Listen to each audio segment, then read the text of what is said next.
அபுதாபியில் என் பையன் படிக்கிற ஸ்கூலில் அவன் கிளாஸில் அவன் தான் healthy food star of the week. எப்படின்னு கேட்குறீங்களா? என்னோட ஹெல்ப்பர் அக்கா சொல்லி கொடுத்த அந்த சட்னினால தான். வாங்க எப்படி செய்கிறதுன்னு பார்ப்போம். என்னோட ஹெல்ப்பர் அக்கா ஆந்திராக்காரவங்க. அவங்க ஊரில் லிங்கையா மெஸ்ஸில் ஃபேமஸான அந்த சட்னி ரெசிபி தான் எனக்கு சொல்லி கொடுத்தாங்க.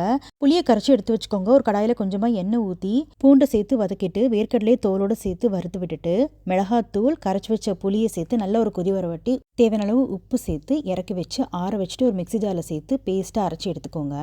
அடுத்ததா இதை லிங்கையா ஃபேமஸ் சட்னின்னு ஏன் சொல்கிறாங்கன்னா, இதுக்கு நம்ம தாளிப்பு சேர்க்க போகிறதுல தாளிப்பு பவுடர் தான் சேர்க்க போகிறோம். ஒரு கடாயில் கொஞ்சமாக கடுகு, சீரகம், நிறைய உளுத்தம்பருப்பு சேர்த்து வறுத்துட்டு கருவேப்பிலை கடைசியாக அடுப்பு ஆஃப் பண்ணிவிட்டு பெருங்காயம் சேர்த்து ஆற வச்சுட்டு ஒரு மிக்ஸி ஜாரில் சேர்த்து இந்த மாதிரி கொரப்பாக அரைச்சி எடுத்துக்கோங்க. இந்த பவுடர் அப்படியே சட்னியில் சேர்த்துருங்க. டேஸ்ட் வேறு லெவலில் இருக்கும். இந்த ஹெல்தியான சட்னியை நான் கொடுத்து விட்டதுனால தான் என் பையன் healthy food star of the week.